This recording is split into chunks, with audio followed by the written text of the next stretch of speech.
పోల్స్లో ఆంధ్రప్రదేశ్తో పాటుగా Orissa exit poll కూడా చేశామని ఆత్మసాక్షి ప్రకటించింది. అందులో చూస్తే ఎస్ఎస్ గ్రూప్ ఐపీఎస్ఎస్ టీం పేరుతో ఆత్మసాక్షి గ్రూప్ చేసుకొచ్చినటువంటి సర్వేలో చూస్తే బీజేడీకి 90 నుంచి 94 స్థానాలు వస్తాయని, భారతీయ జనతా పార్టీకి 43 నుంచి 47 స్థానాలు వస్తాయని, కాంగ్రెస్ పార్టీకి 3 నుంచి 7 స్థానాలు వస్తాయని, ఇతరులు 0 నుండి 1 స్థానం వస్తుందని అంచనా వేశారు. టోటల్గా 147 సీట్లకు గాను.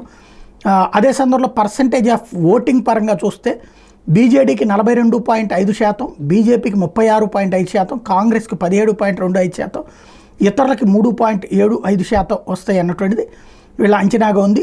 ఏరియాల వారీగా చూస్తే నార్దర్న్ డివిజన్లో 41 సీట్లకు గాను బీజేడీ 29 నుంచి 30, బీజేపీ 8 నుంచి 9, కాంగ్రెస్ 0 నుంచి 1.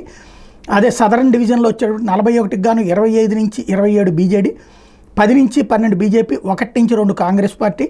సెంట్రల్ డివిజన్లో 65కి గాను 36 నుంచి 37 బీజేడీ, 25 నుంచి 26 బీజేపీ, 2 నుంచి 3 కాంగ్రెస్ పార్టీ, 0 నుంచి 1 ఇతరులు.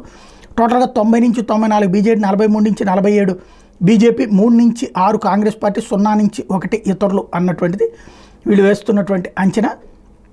అదే సందర్భంలో పార్లమెంటు స్థానాల పరంగా చూసుకుంటే 25కి గాను 16 బీజేడీ, 6 బీజేపీ, 1 కాంగ్రెస్ పార్టీ, 1 ఇతరులు, 1 కీన్ కంటెస్ట్ అన్నటువంటిది హైలైట్ చేశారు. 11 నుంచి 12 దాకా బీజేడీకి వస్తాయని, 7 నుంచి 8 బీజేపీకి వస్తాయని, బీజేడీకి 11 నుంచి 12, బీజేపీకి 7 నుంచి 8, కాంగ్రెస్కి 0 నుండి 1 అన్నటువంటిది అంచనా వేశారు. ఫైనల్గా ఇది ఒరిస్సాకు సంబంధించినటువంటి వాళ్ళ అంచనా.